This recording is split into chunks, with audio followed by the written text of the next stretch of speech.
Good evening, everyone, and welcome to Rebellious Research Seminar Series with our very special guest, Professor Aleksandar Dundjerovic from Birmingham City University. Aleksandar will be talking to us about his amazing research to do with performance and some fantastic projects he did in different places around the world. So without further ado, I'm just going to pass it on to you, Aleksandar. Thank you so much. Thank you. It's really a pleasure to be invited to this amazing titled talks, Rebellious Research. And to most of my friends that I show this, they were all kind of like, wow, what a cool title, Rebellious Research. So I think I need to be a little bit rebellious. And hopefully the digital place and digital performance can offer a space for being rebellious. I'm a professor of performing arts at Royal Birmingham Conservatoire, which is part of Birmingham City University. I've been trained as a theater director in a country that doesn't exist anymore. It's called Yugoslavia. And I did my master's in States, and I did my PhD in London at Royal Holloway. And I'm pretty much in academia since 2000 straight. I'm always sort of in between practice and published research. I'm interested in practice because I'm a theater maker, so performance practice, performing arts interests me. Making theater interests me. And then as an academic and also as a pedagogue, I'm very much interested in working with students and also being able to share that knowledge with students. And then by default, you end up writing first essays and then books, because this is something that we have to do. And then I found out that I actually do enjoy writing books, academic books, when I think about students. So I want that kind of knowledge to be passed on. So that makes it sort of interesting for me. I'm not a writer. I hate writing, and I just like to sort of put it in a form that connects to people and that spreads that to people. Agatha, can you get rid of Maria? She's looking at me with a frozen face. I'm afraid I cannot get rid of Maria, but I can ask Maria. Just for our lovely ladies here that can see, Maria is my wife. So you can imagine your wife staring at you with that frozen expression of disapproval. I've done nothing. Maria is just laughing in the chat. So I think, Maria, if you don't mind switching your camera off. Doesn't matter. It's okay. So anyway, I just had to share this. So as I said, from 2000, so this is now I'm 24 years straight into academia. As I said, I'm a full professor. And today I would like to share my latest book, which I co-authored with Maria, who's not here now, and it's called Placeness, Performative Production of Space. And it's actually combining architecture, urban design, and performativity, performance and performance making, in which sense space is inseparable from making and understanding of performance. Obviously, the title Performative Production of Space suggests that we clearly connect a lot with Henri Lefebvre and his idea, which is sort of a social, political, Marxist idea of production of space.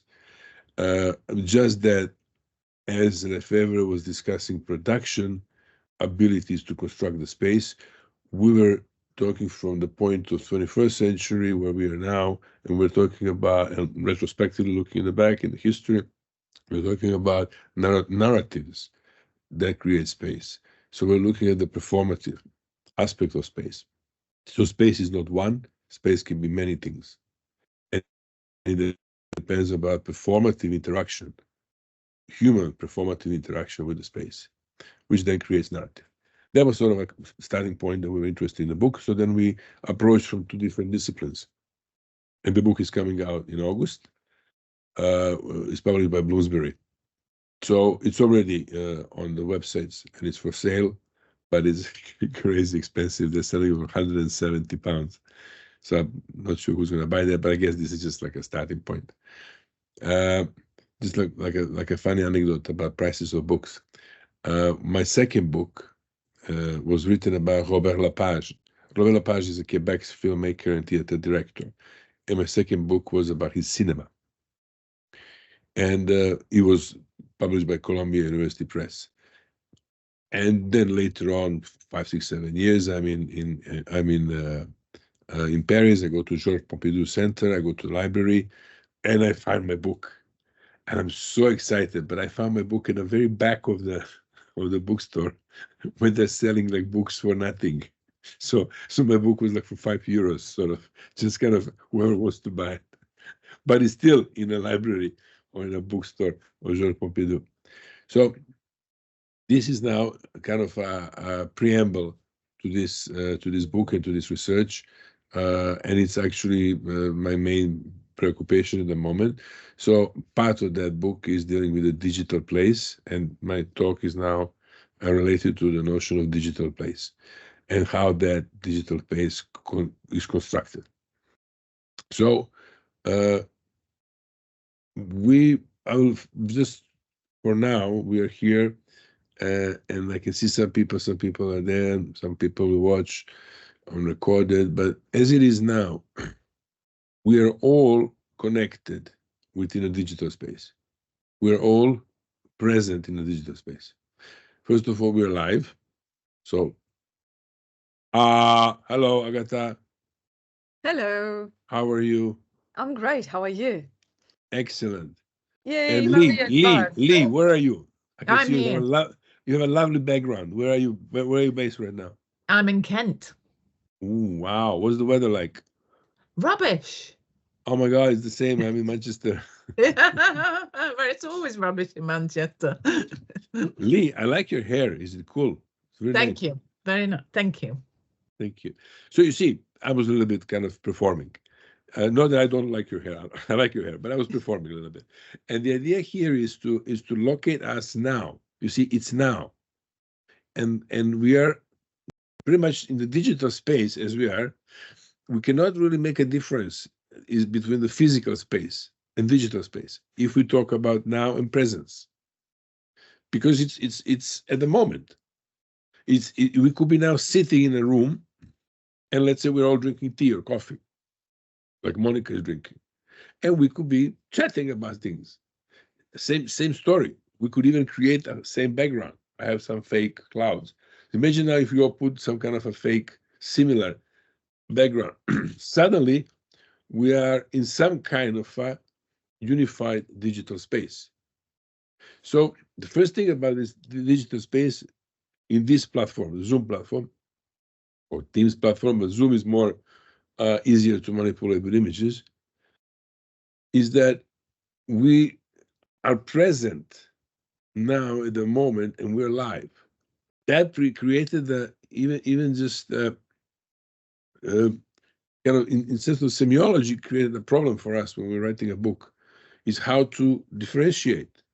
Because everything about theater, and I'm a theater person, is live, and it requires presence of people, and we are supposed to be in one space.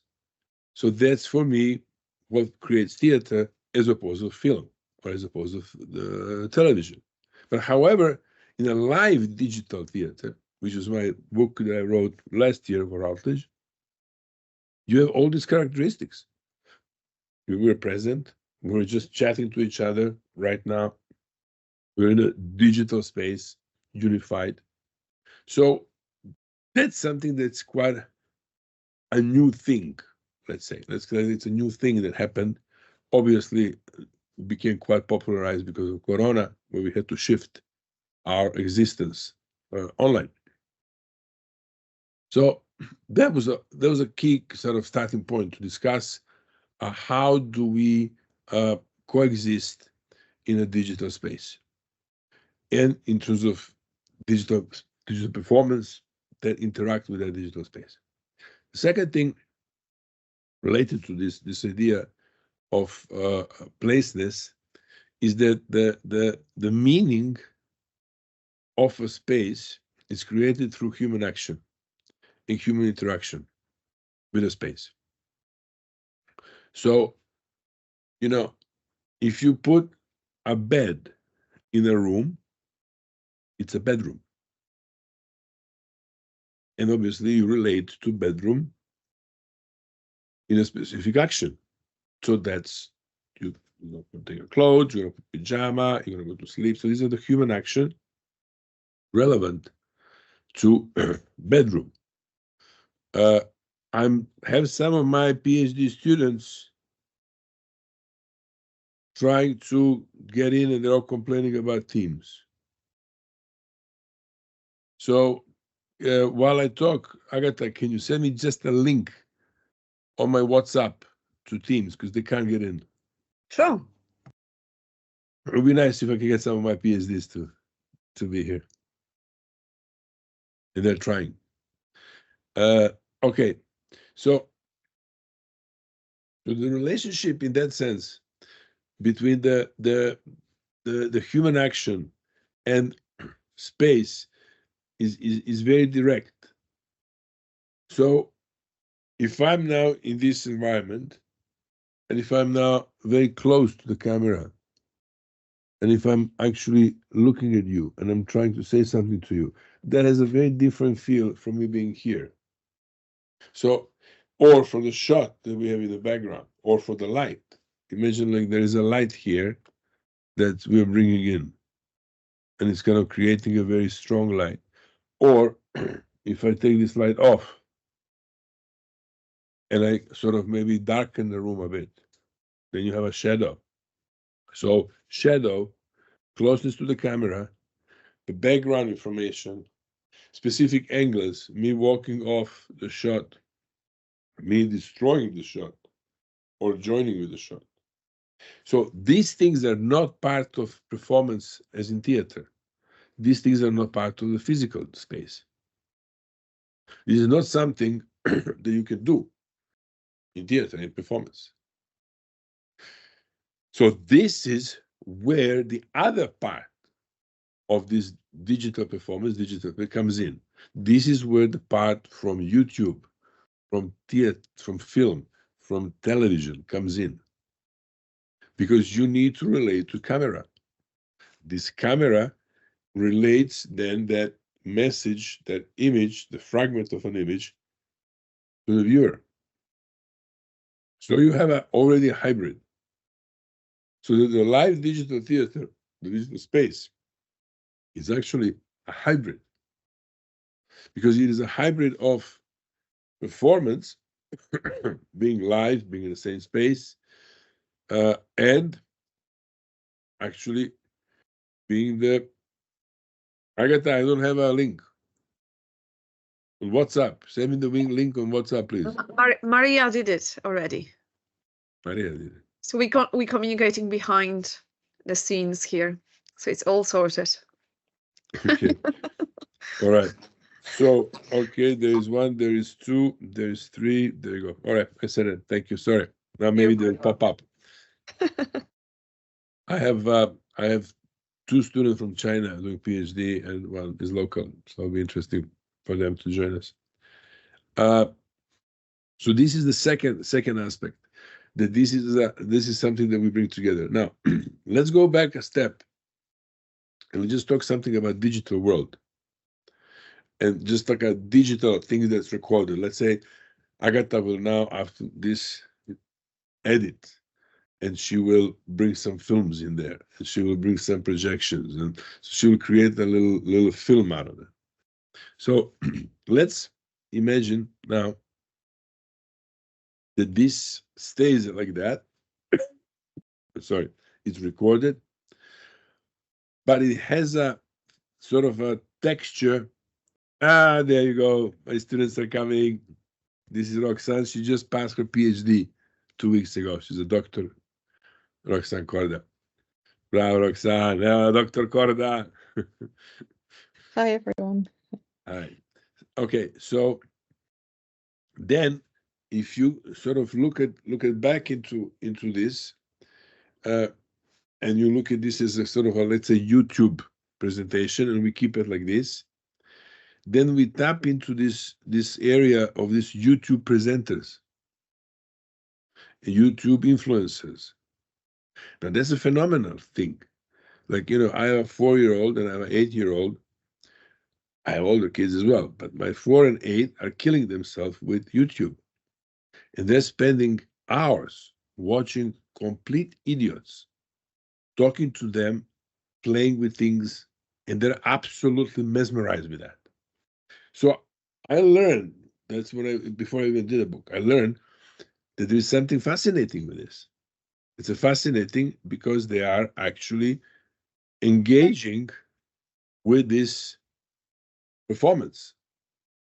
And they are following this, but what's happening is that this is someone who's doing it like it's live, but it's recorded, and who's engaging in some sort of a storytelling in a very performative way. So you could think that you're almost being in the same space, like what we talked about, this thing, but it's actually using the film background for that. So this is something that is very, very sort of interlinked. So if you think of it as a YouTube, if you link of it in kind of 100,000 people following, something like that, there is some guy called Blippi who's very, very big for the 4-year-old population, and he does very interesting thematic things, but it still has this element of a direct approach, direct talk, as if they're all in the same room. So, and that's very good. By the way, thank you very much to Monica and Lisa for accepting to be on the camera. I know maybe you would rather not be on the camera, but for me, it's very important when I talk to see people. Otherwise, it's just, that's aspect of live communication, which is a live part of digital. It's kind of seeing people. Hello. I don't have to see everybody. It's enough. I have a couple of people. I'm happy with that. Okay, so these are the two elements. So there's on one side, so you have the liveness from performance, and then you have this notion from mediated reality via camera, and that comes together. So the very important thing here is to kind of understand the evolution of how the digital space became digital space. The digital space is connected to computer. The whole notion of this digital performance is directly linked to a computer, and the development of computer, which from 60s started to enter into arts. Obviously, it was difficult at the beginning because it was very expensive. Only certain places have computers, such as military, universities, MIT, Johns Hopkins, medical centers.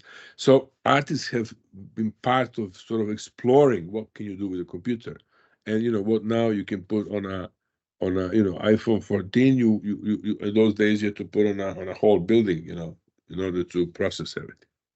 So with the gradual development of the computer technology, the digital started to become more and more present and accessible. And obviously, I don't want to go like what happened in the back 10 years or 15 years, because we're witnessing that. But if you go back to 2003, 4, it still wasn't like that. We still don't have the social networking on this level. It's a beginning, and Facebook is at the beginning. But if you go to 2019, lots of things are happening, but it's still not quintessential. When you look at the essays and discussions and debates about digital theater, digital performance, there's a lot of confusion. By 2019, there's a lot of discussion. Where is this going? What does this mean? What can we do? Because they're all thinking about, I'm sitting in a room, I'm watching a performance like in theater, and I'm using projections. So is that really that necessary? How far are we going to go with that? It's the kind of a film version of theater. I'm still watching. You're not thinking about Zoom. I didn't know Zoom existed in 2019. I used a lot communication to Skype, because it happens to be that I was, born in Yugoslavia, Serbia. My family moved to Canada, so I have lots of family in Canada. At some point, it was my both father and mother in Canada. So, daughter. So this kind of transatlantic thing meant that this Skype was introduced into my life quite early. But Skype was just almost like a telephone with a video camera. It was not more than that. So I was never thinking, never, that Skype could represent anything that can relate to a performance. Which then, in 2020, with Corona and all that started to happen, and Zoom became a tool that in live theater we started to use because we didn't know how. So I want to show you now. Well, help me.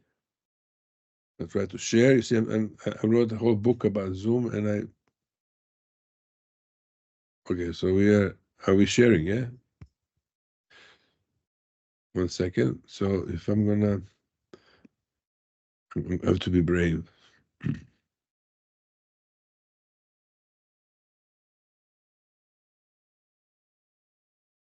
Do you see the guy? Yeah. Not yet, no. But we did it at the opening of the meeting, so you can definitely do it. I think it's just not happening yet. Yes, I think something is going on. Yes, we can see it now. David? Who is the Sinoni? Fala! Pergunta! Responderemos.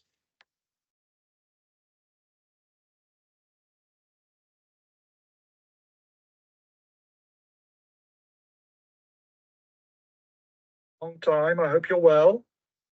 Is that husband of yours looking after you?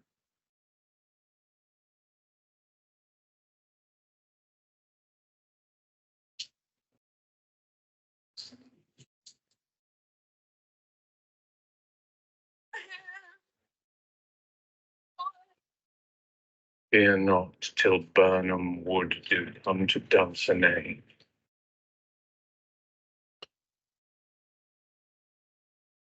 Love it.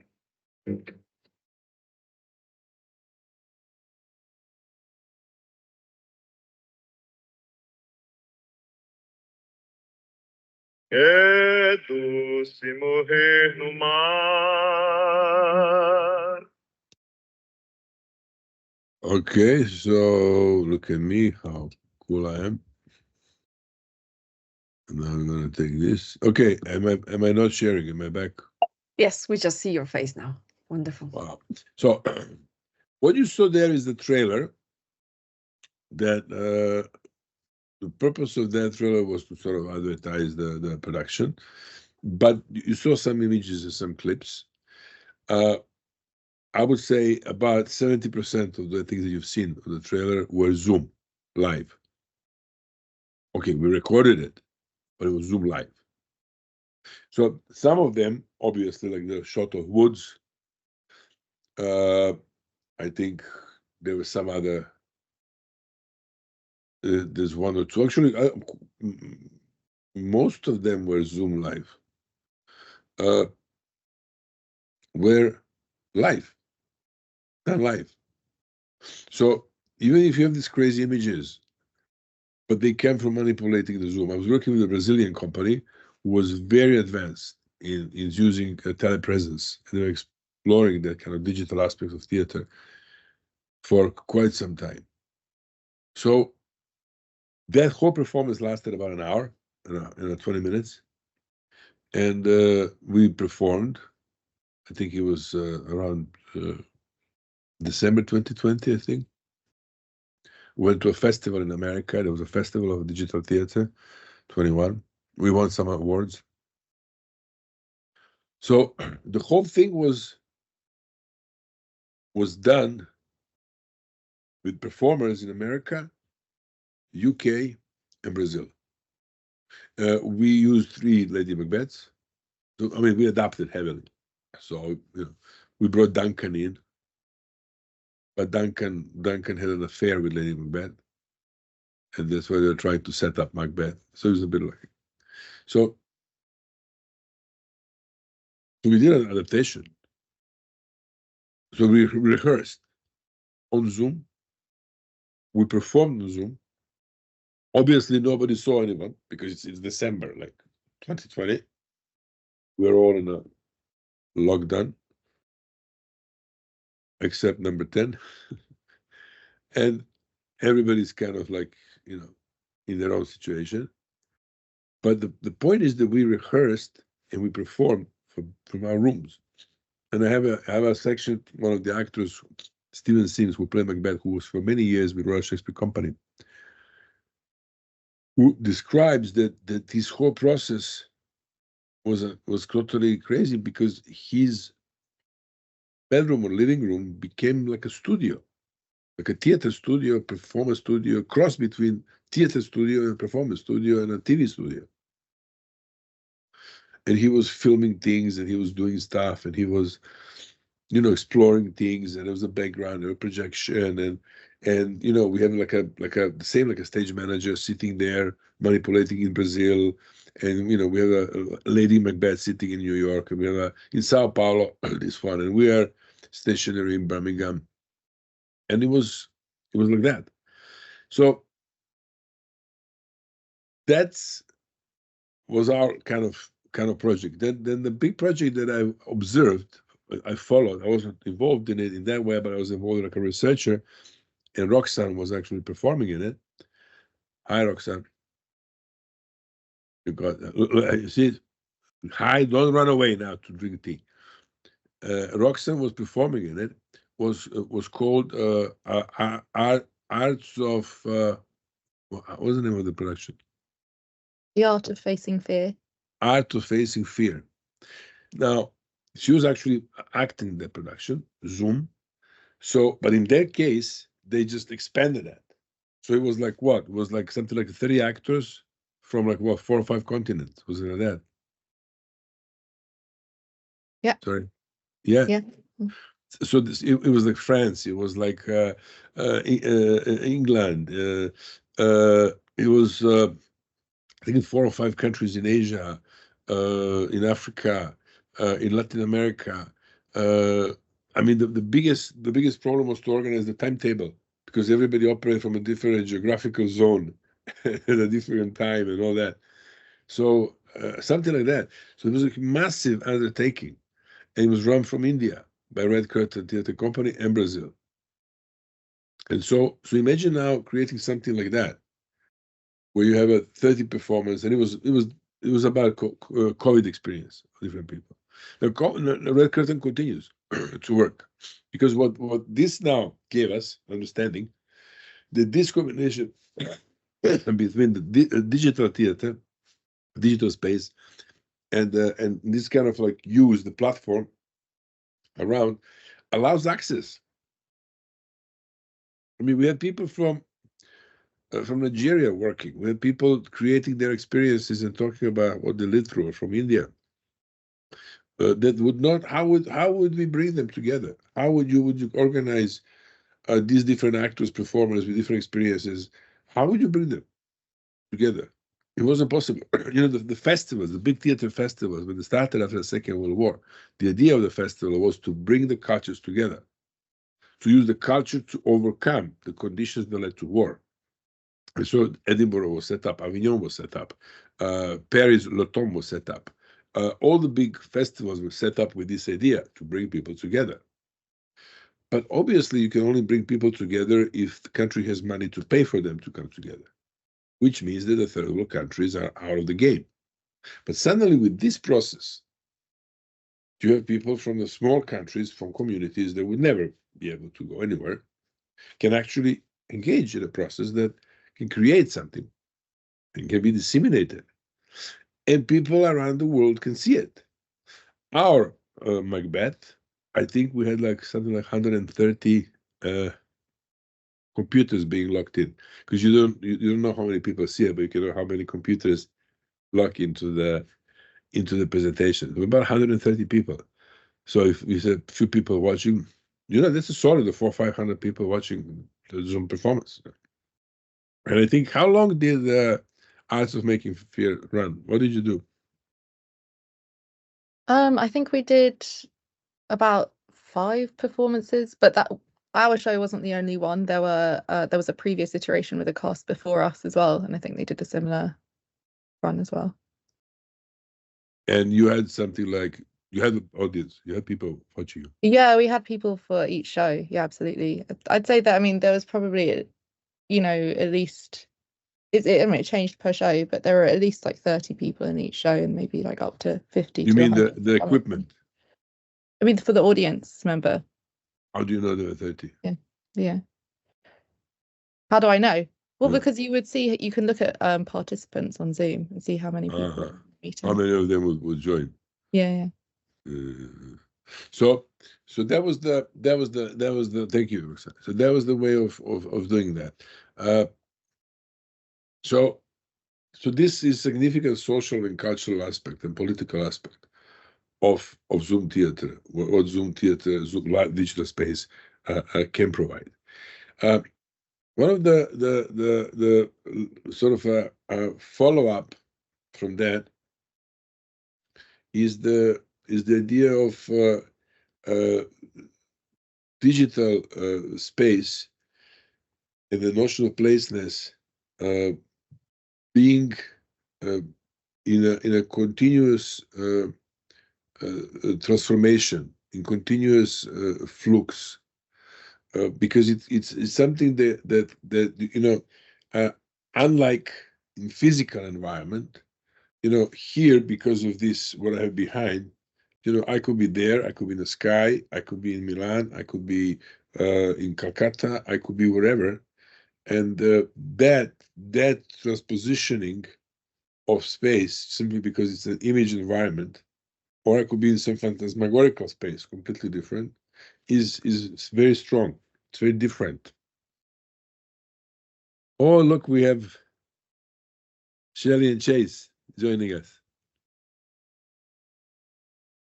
So and so that environment is also very different. This is something that digital space can give us, what a physical environment in theater cannot. And this is just screen, two-dimensional screen.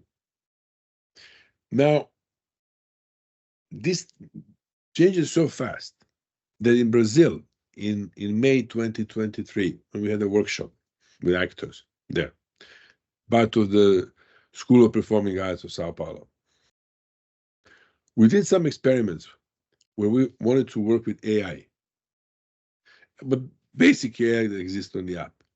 And so students started translating the images. So you give an image of yourself or something to AI, and then AI creates a fantastical image of you, or some topic or some theme. So we were just playing with devising process in a room with this thing. But that was where we were. The AI could not do anything else. It could give you a text and give you an image.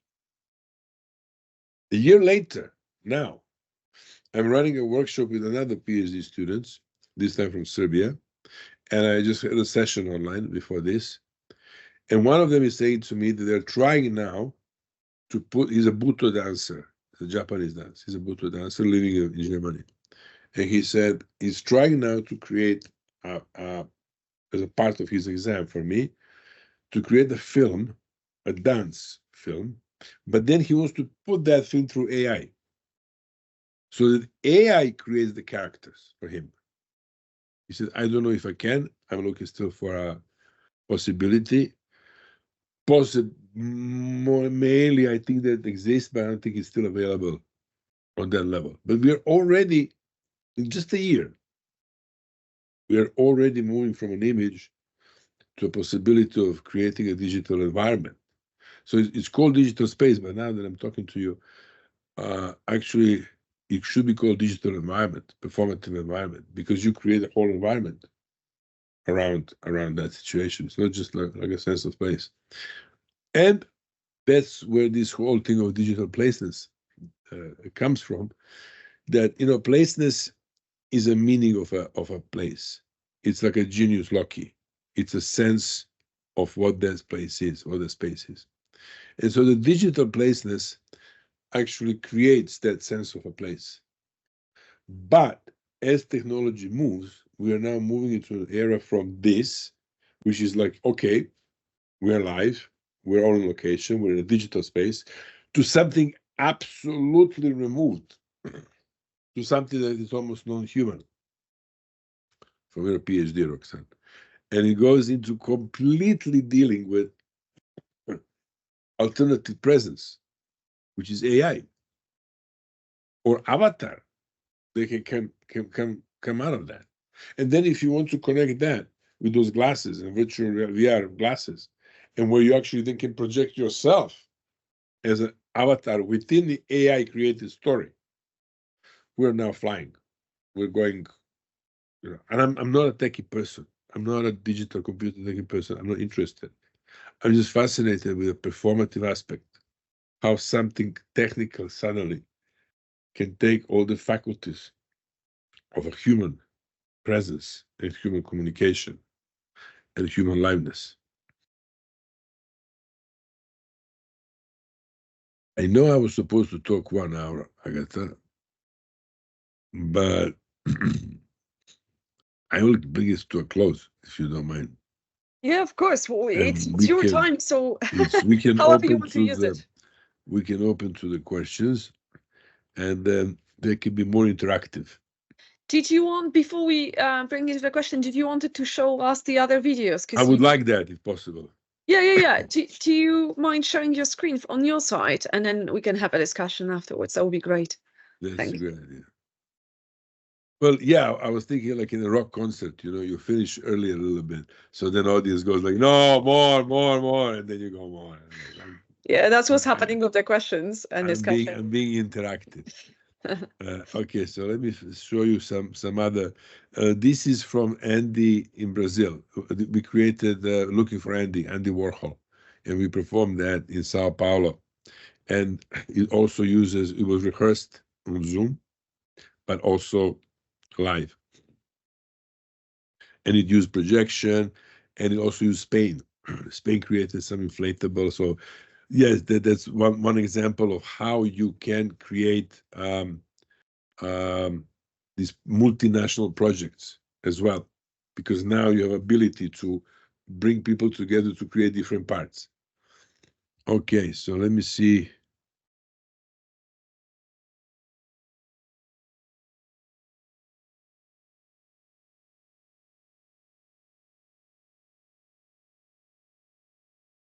Do you see anything? Not yet, but it took a moment the last time, so I presume we're gonna see it any second now. All the doors are locked. We can hear it. We You cannot don't see it it. because I didn't share. You see it now? Not yet. No. Hello? Not yet. No. Sorry. Okay, I'm pressing share. Doesn't know. Okay, do you see anything now? Think not yet. But again, we've done it at least twice now, so I'm sure we can make it happen. So perhaps if you just walk back to shares. I'm Pass. clicking on share, but it just underlines. Are you able to share it on your side, Maria? Oh, it's happening. Yes, it's happening now. Okay. Do you see the guy? Yes, we can. Yes. Doors are locked.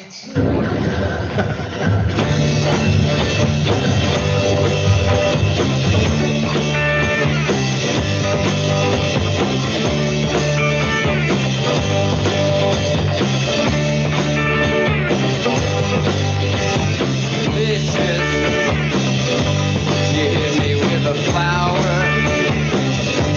You do it every hour. My little dog, Art, is sick. Vicious. You want me to hit you with a stick, but all I got's a guitar pick. And baby, you're so vicious. When I see you coming, baby, I just wanna run far away. You're not the kind of person around that I want to stay.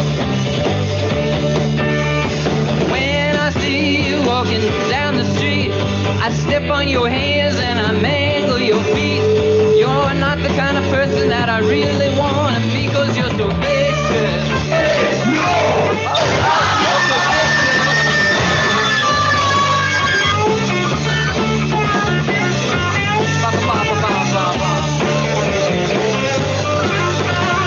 Vicious. You hit me with a flower. You do it every hour. And baby, you're so vicious. Vicious. Why don't you swallow razor blades? You must think I'm some kind of gay blade. And baby, you're so vicious. Wow, that's cool music.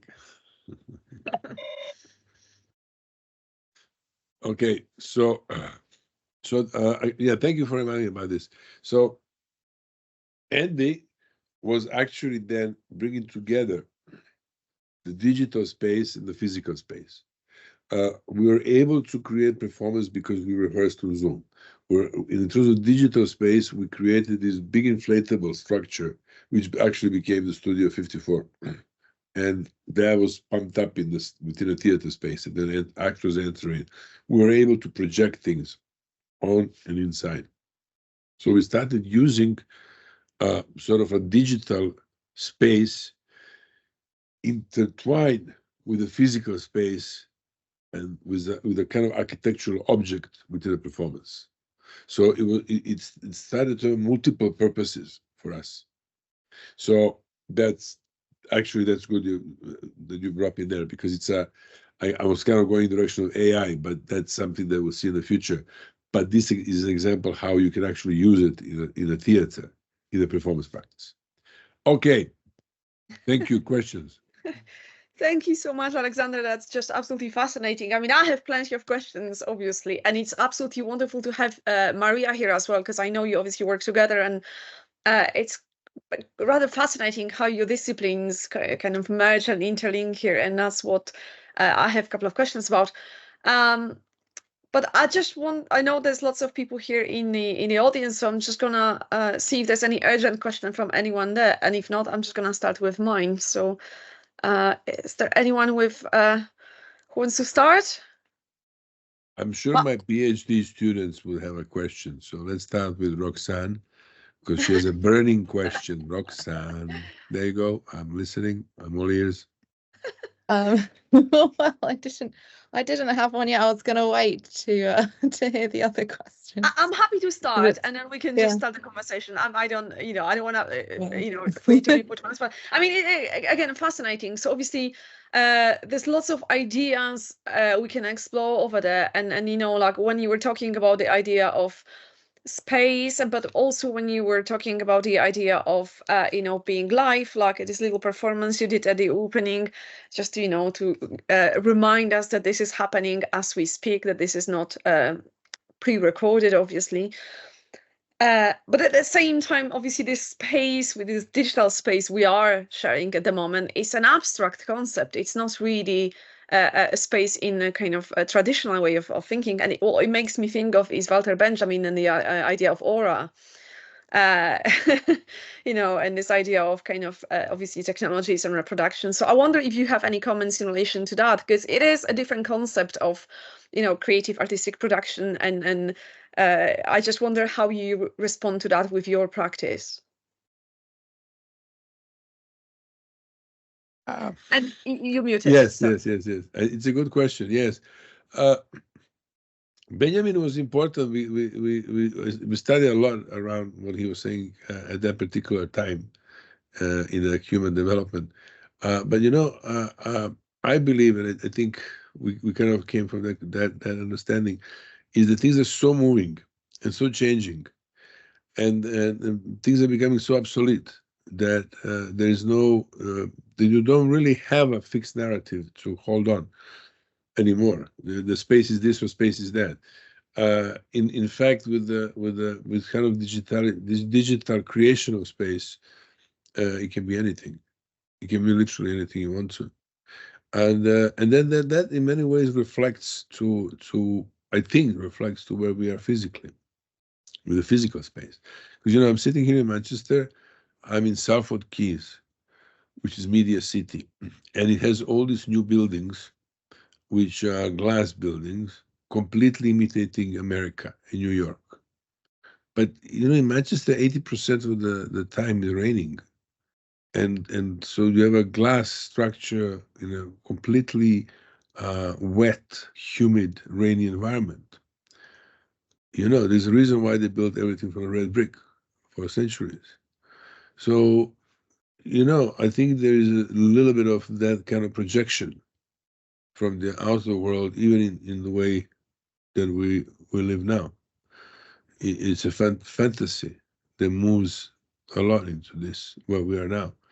And then if you spend, like, I have a 20-year-old son who spends at least, I think, 8 to 10 hours per day on his phone, watching various platforms. I mean, what's real for him?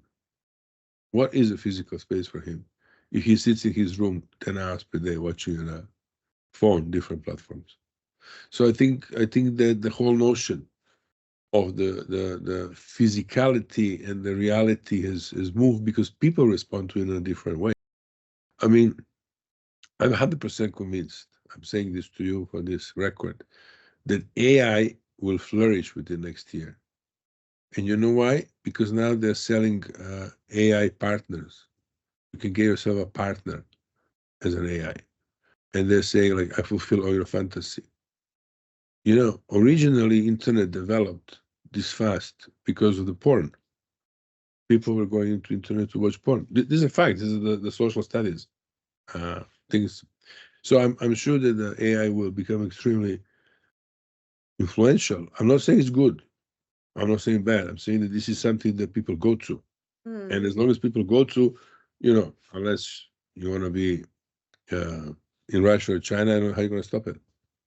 Yeah, it kind of creates this kind of another level, because obviously when we talk about Benjamin and Aura and this kind of a real original quality of this, now when you take it to another, to talk about AI, that's yet another level. That's yet another level of potential removal. Depends how you think about it from philosophical standpoint of what we used to consider real. But I agree with you totally. It's this concept of what's real and what's more immediate has obviously shifted so much that no one really feels strange anymore when we have this kind of conversation in as you call digital space, because that became completely a norm, and it's not strange anymore. So perhaps I can follow up on that question, because I find it quite interesting, because obviously there's lots of people who would say, well, AI is really kind of going against the creativity and things like that, but it looks like you seem to be embracing the technology. So how, perhaps if you don't mind sharing that, how do you see embedding or using your practice and what you want to do with your future projects with AI, and how do you see it kind of coexisting together in your specific work? Well, I'm not, as I said before, I'm not a techie person at all. I'm not into computers. I'm not into any of that. I like live interactive, and that's why I approach these things from this live interactive, and I find it very helpful for live interacting. If I didn't have an ability to create digital space, I would never be able to do Macbeth, because I was in UK and they were in Brazil and somebody else was in New York. How do you do it? So that allowed me to create. I'm looking at it from that perspective, and AI will probably allow us something else, to create something else in some other way. Where does it take it in the long term? I don't know. And I understand your line of questioning, but very honestly, I don't think that humanity at this point has any concept of itself. I don't think we understand where we're going, what's going to happen to us, what are we doing. I think it's all very close to performativity, and that's why I'm attracted to this notion of performativity. So, and we know what's going on. I mean, if we look around what's happening in the world right now in different places in the world, I don't want to go into details, it's absolutely evident that we came to a point where we have no clue about our own existence or what's happening or where we're going. It's just, we kind of, I think we are brought on a level where I think we just want to have a bigger refrigerator, maybe a new iPhone. I think we're there. I think the commodification took over completely. So I'm not Lev Manovich is much better in terms of articulating how AI can be helpful for artists. You know, for me, I'm just still ignorant about all that, fascinating how that can be used, and I'm observing how people are responding to that and saying, look, I mean, imagine the future directors or future art creators can actually go to AI to do the things. Already they're saying that AI can write better than we can. I have another question, but before I do this, I can see that Roxanne has her, so I'll let you go first, Roxanne. Oh, thank you, Agatha. Well, it was kind of building on what you were discussing there together, and I was wondering, Sasha, if you have I may have missed this at the beginning because I didn't see the first little bit, but if you have thought about the way that the audience experiences in a different way to how they experience in the live setting, because you know, so much of when you go to the theatre, the importance of that is being able to like have that communal experience with the other audience members and discuss what's going on, or like see how other people are reacting. And this is quite an isolated experience as an audience member. So yeah, I just wondered if you could talk a bit about that. That's good. That's very good. I didn't talk about audience at all. Actually, when we did Macbeth, what we did is we found out that this is a communal experience because we got people coming in onto the Zoom call, and some people were not clear on instructions, so they would show up in the middle of the performance. So you had like a performance because it's all on screen. In order for this to work, you would have to switch off your camera. So if let's just try this. Can everybody switch off the camera except Roxana and me?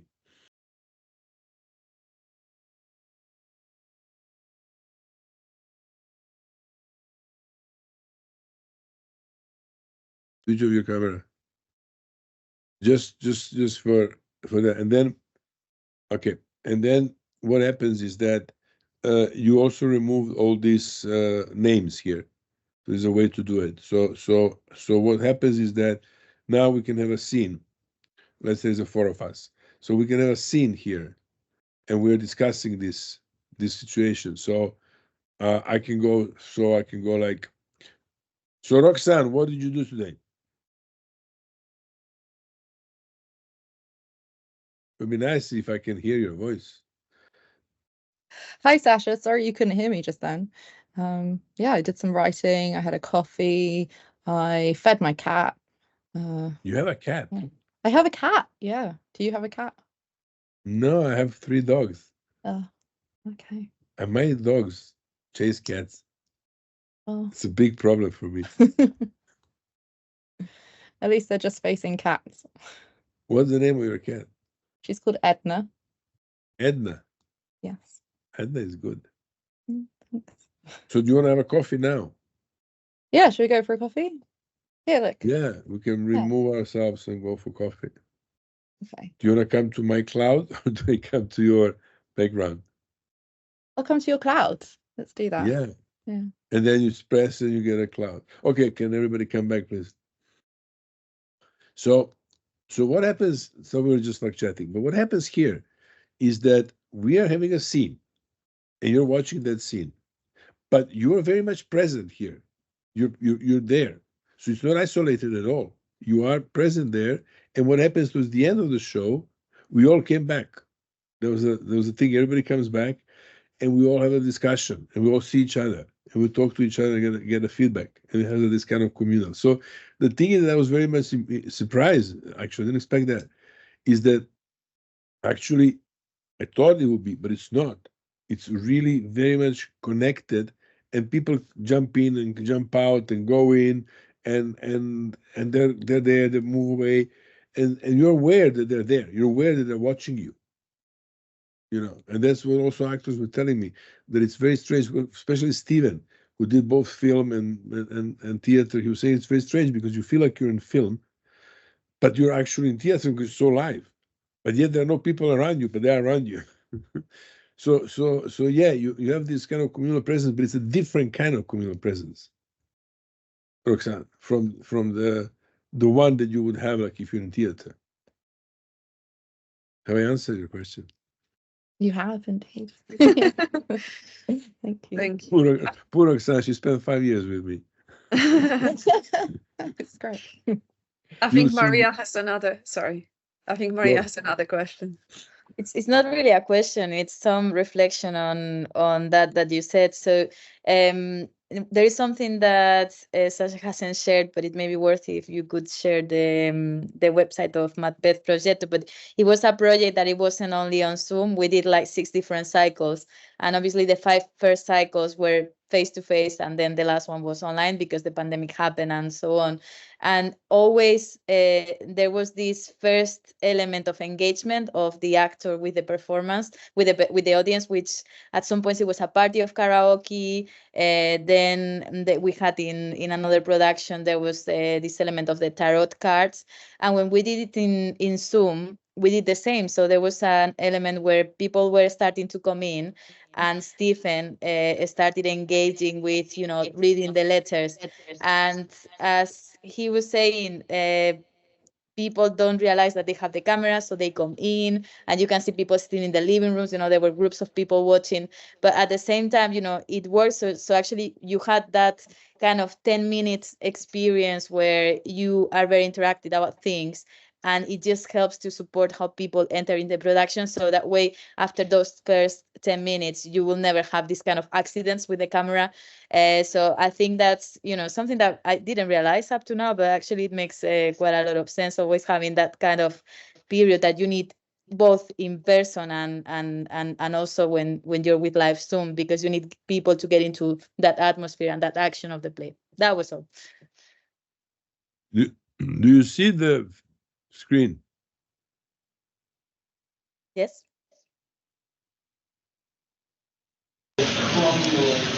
This is the first performance. Unset and unset and unset and 3 babies. All the little unborn fetus babies that English would find crawled up to punish me. But it was the woman that made me do it.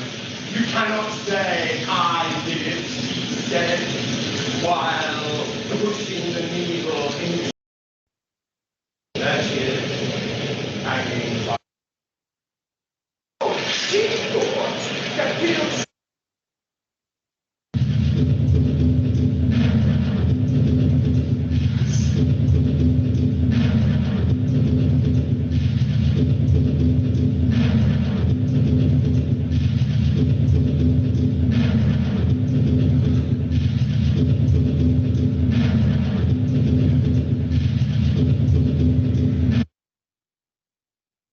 Your guest tonight.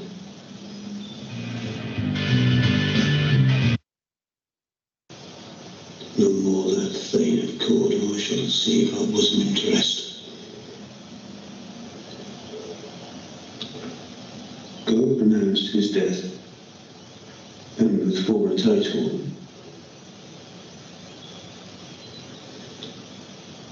Agreed Macbeth. You are your guest tonight.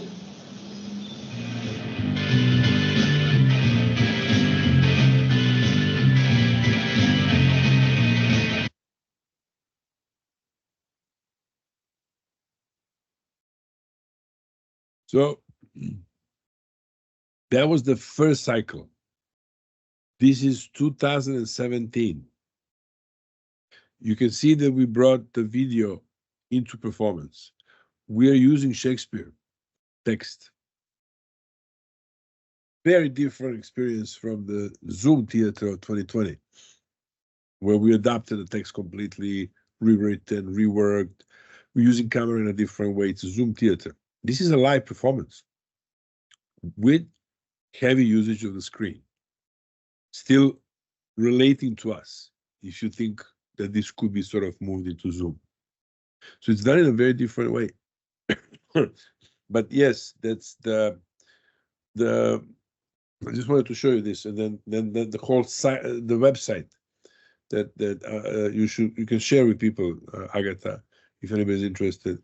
There was a 3-year project that was done, funded by our research center and by Brazilians, and the idea was to change 6 cycles, to create 6 different cycles of Macbeth, and to work through different versions using the visual and performing arts until you create the final one.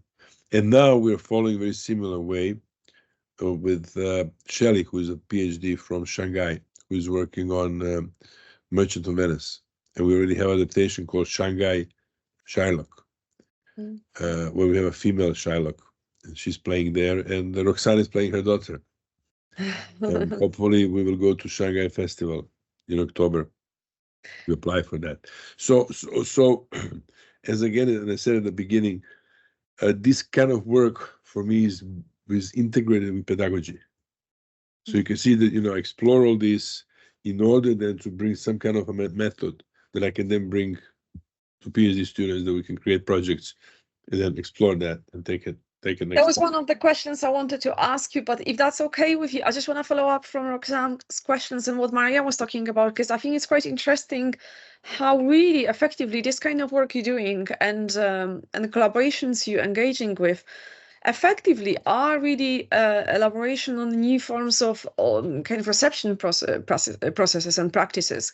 Because, for example, when I think about film, in all good times when we all used to go to cinema, we obviously had to sit there, and even if you wanted something to eat or drink or whatever, you would just sit there because there were people around you and you were in a big dark room. So there was this kind of linearity and continuity of that. Whereas today, if you watch films or on Netflix or other streaming platforms, you have a little bit more control to some degree, because you can interrupt it. It can be more fragmented. You can watch half of the film today, another half tomorrow, in one in your living room, another one in your whatever. You can go with this. So it's also more mobile in terms of how you're not kind of confined to one space where you have to travel to, and so on and so forth. And what Roxanne was talking about, and it made me think about it, like, obviously this idea of how people would, on the receiving side of this kind of performance, they will obviously have a control to switch the cameras on and off, and then kind of become slightly invisible as the audience for a moment, and pretend even the exercise you've just done when you had a conversation with Roxanne and you asked us to switch the cameras off, as you rightly said, we were still here, but we felt perhaps a bit more secure. Well, we're not being watched right now. We can just, get us a cheeky cup of tea or something like this. So it's quite interesting, and I'm just wondering if you have any comment on this kind of changing reception practices in relation to performance, and whether it affects your work and how you want your audiences to engage in that with that, when you know that you're not really fully in charge of how they, what kind of context they are placed in when receiving your work. So I just wonder if you have any comments on that, and then I will have another question afterwards about kind of teaching and stuff. Yes. Agatha, you're very clever. I haven't thought of this at all, but it's a really good observation about the audience and relationship. I haven't picked up on that at all, so I'll think about it. I'm not being clever now. I just haven't thought about it. I will think about this. It's a really, really good one. I think that I think I can only, because I wasn't performing. Actually, why am I talking? Roxanne, can you answer, please? Because this is about actor, how the actor feels. How the actor feels in terms of having audience in theater and then having audience in Zoom. And you did Zoom. You acted it. I didn't act. Yeah, it's different. I feel like, for me, it felt like my audience were the other people that I was performing with, rather than so much the actual like Zoom audience. They were the ones that I could see, right? So I was performing to them. And I was aware that the other people were watching, but I also had my screen switched off and I wasn't performing, and then sometimes I'd go to loo in that time or something, like you are aware that like the other audience members might not be giving you 100% concentration, but the person that is the other actor. So that, I think, maybe it's a more personal experience. And I think I asked you that question because I felt like, especially with the AI, maybe you were starting to have kind of these performative experiences almost with ourselves through this digital space, like in a way that we didn't experience like that interaction with yourself before when you're on stage or it's interesting. It reminds Thank me you, of, thank you, thank you, Sorry. Roxanne. I wouldn't pick it up that in a million years. And I think that's an excellent example. I think Steven said a similar thing to me about that he felt like he was almost on stage. Like although he was alone behind the camera, he felt, because you're in constant communication with the people around you through WhatsApp, through chats, through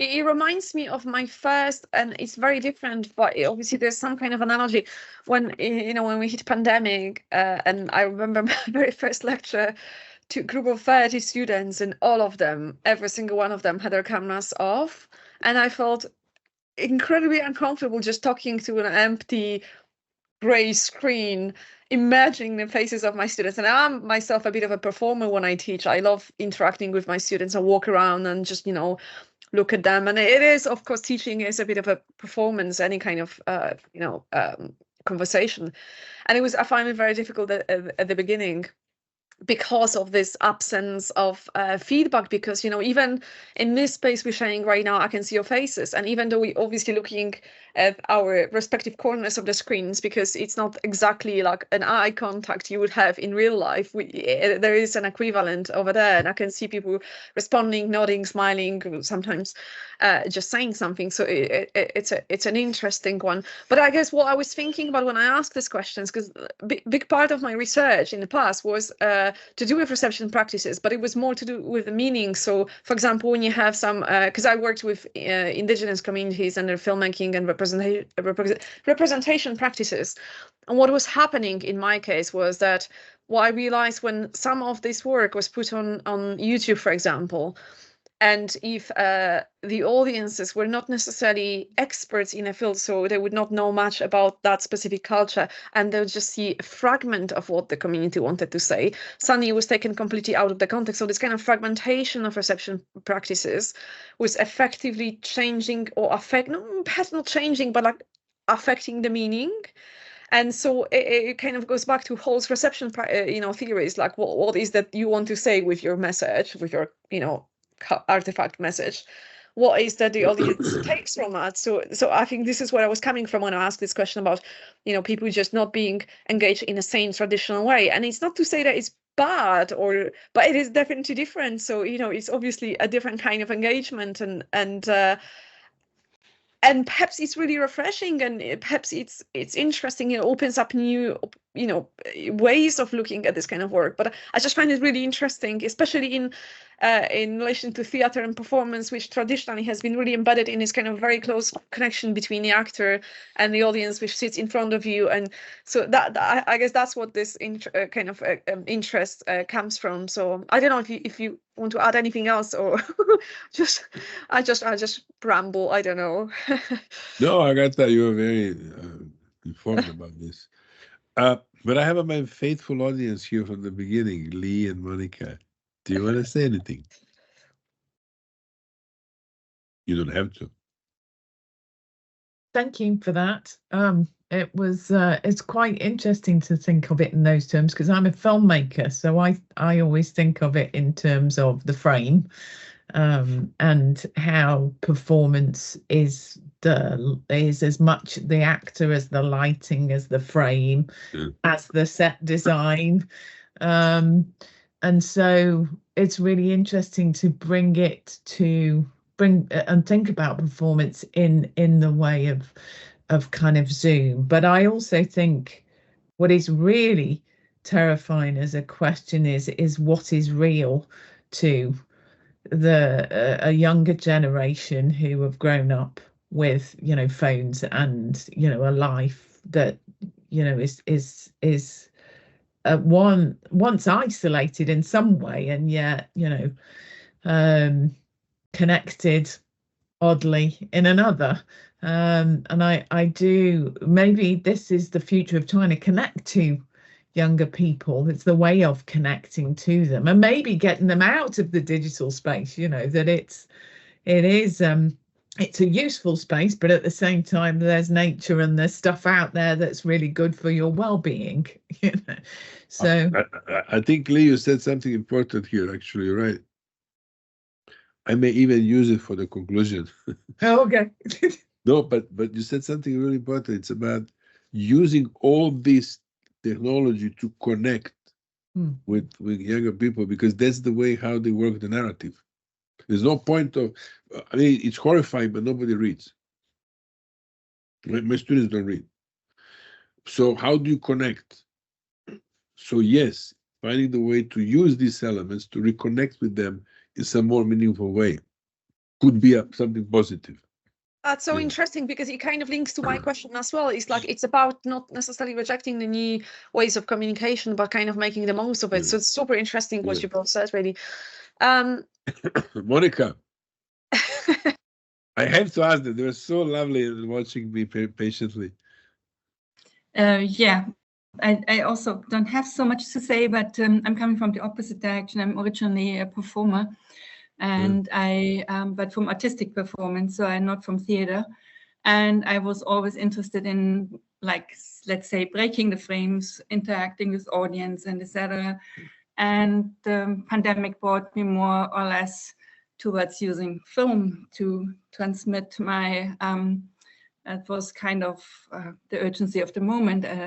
But all this, following this talk today, brought a lot of ideas up, or touched on thoughts, how to break between the digital space and let's call it real space, or the placeless, the place space or the placeless space. And I had integrated, like, always CCTV and other things in old performances, but never really thought about really interacting these two spaces. And that's something which came up for me today. Good, so. Good. That's good. And also you mentioned something about breaking. It's very important, breaking the barrier with the spaces. I haven't thought of this in that way. So it's good. Thank you. This Agatha feedback is really important, because, you know, especially I'm not presenting something which is clear cut. You know, this is a book coming, but it represents my research, which is still turbulent and unclear, and it's this and it's that. So when you get this kind of reflection, is important. Thank you so much for that. And once again, I want to say this at the beginning, but I'm really not well. You probably can hear in my voice, and, you know, I have a very heavy hay fever. My nose is blocked. My house, so. But I had to work through this, and so I appreciate it. Thank you so much. That really means a lot that you made it. Can I bring Maria to this conversation? Is it okay? Because I know obviously we had Maria for the opening of this round of the seminar, but because obviously, especially these projects you were talking about are really done in collaboration, and we keep talking about plays, and obviously Maria's background is architecture, among many million of other things she's an expert in. So I just wanted to perhaps bring you to the conversation, Maria, and, you know, since we're talking about digital space and these ideas of you know, spaces and places, and which are a little bit more abstract to, you know, what a traditional space in a kind of within architecture would mean. So I just wanted to, you know, ask if you would like to kind of expand on it a little bit, and how you, from with your architect hat, engaged in these kind of collaborations, and how you think about this kind of digital merging of spaces within a context of performance. Well, that's a very interesting question. I remember when I was a student of architecture in the School of Madrid, like many, many years ago, there was this professor, and he was discussing that actually architecture is not the walls or the stone or the materials, but the air that it's in between. And I think I just applied that to all my practice afterwards. I was very interested on the air that was in between. I was interested in movement.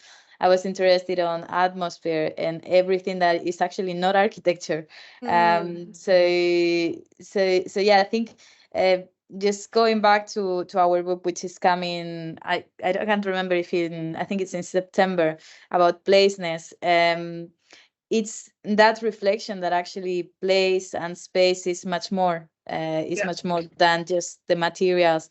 And I think there is like a lot of work that we've been developing over the last now 7-8 years, Sasha and I, about really understanding the meaning of space and where it's coming from. You know, we started working on this site-specific performance, but I think, you know, now we've moved from there to going into, you know, something much more broader, which is around placemaking and, you know, changing cities, changing spaces, giving social infrastructure to communities, because I guess the key thing is that the essence of a space and the essence of the spaces where we develop our everyday life is in performativity. Everything is performative. So theater, that's what generated Epidaurus in Greece. If we look into the city, the polis in Greece as well, you know, it's the agora. So you know, it's actually trying to understand what generates the spaces to be able to reinvent them for the future. And we've done that through practice, and I think that's what it's interesting, that we got to this understanding of space through just working through performance. That has been our main media, because obviously it's where his expertise and my expertise come together. And just through all these different projects, site specific, etc., and also visiting places, sharing our research in conferences, etc., we just came out to this kind of more, let's say, mystic understanding of space. But you know, I guess the key thing is that I had a meeting last week or 2 weeks ago with Aberdeen City Council, and we were discussing these things on actually how you need performance to and theater to actually get communities to come together.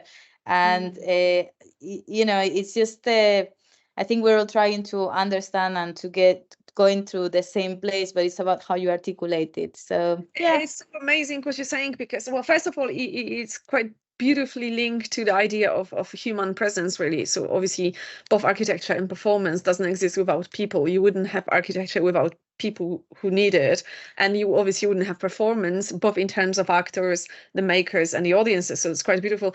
But I absolutely love what you said towards the end of this, because it is not only about overlap of different disciplines, and you and I had endless conversations about it outside of a seminar as well, about how you know, this kind of question of you know, using different disciplines and coming through, making or creating new insights into what happens in this kind of ways which are not always very linear. But it also is very rebellious, and that's kind of to go back to what Sasha said at the opening of this seminar, because you're trying to find different ways of looking at how this overlap happens. What oh, there's another dog there. You know, what happens on the intersection of these places. And finally, I kind of wanted to maybe make it the kind of one of the final questions or comments, and maybe ask both of you to comment on that. Is this idea of, you know, because really this seminar is dedicated to people, to young people who want to look at their practice as research, and obviously that's what we've been talking about for the last hour and a half. So perhaps just a question to both of you, if you don't mind, is like what kind of advice would you give young, you know, theater directors, architects, performers, actors? Roxanne, you can join the conversation as well, in terms of thinking about our practices as research, and how do you make it happen? Like, what is the ingredient? How do you, you know, find your research question and all that kind of practices, and how do you proceed with that? So I know it's a very big question for the last 3 minutes to wrap up the seminar, but yeah. Go, Sasha. Yeah, I have advice. Basically, don't touch arts, study engineering, go work on the oil rig. He doesn't mean you it. know, do something medical, maybe science if you have a brain. Just that. Arts is gone. That's my advice. Well, I think I'm still a little bit more, I don't know, I'm still more motivated about arts maybe, but I think there is something that is quite interesting in terms of the process, which is not being afraid of going into other disciplines or things that you don't know. Sometimes, or at least in my own journey, what happened was that I was trying to frame all this research within, what is the air in between architecture and I couldn't find answers. I couldn't even find a question within my discipline, which was in architecture, because everything was quite technical and very design based. So what is the air? So then I had to go to performance studies to give me the right questions on how do we move in space, what is presence in space, what is atmosphere. So I think there is something about breaking the boundaries into the place and reach out into other areas. We generally, when we're working, Sasha and I also, we have this thing that I always go and say to him, well, now you're talking like an architect, like you're becoming an architect, and I'm almost becoming like a theater director.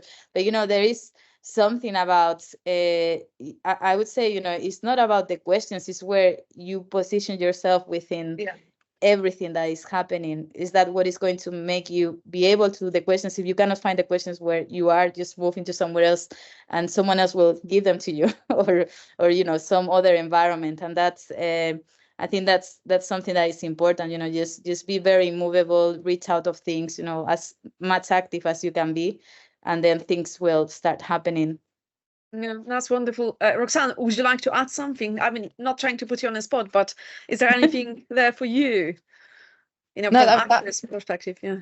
That was great. I mean, I think, Maria, you said everything there, and I mean, I think collaboration is really important as well within practice research, and that's the same thing, isn't it? It's being able to approach other disciplines openly, and to have a respect for kind of the methods and practices that bring about their research and their questions. So potentially, Agatha, Roxanne could be a good guest for you, because she's actually bringing together physics and opera. Oh, amazing! Roxanne, she's expect an email. She's a performer. At the same time, her PhD was about nature, and it's very, very interdisciplinary, very interesting. Oh, very nice. So maybe you should get in contact with you. Well, as I said, expect an email from me. Okay, great. Right.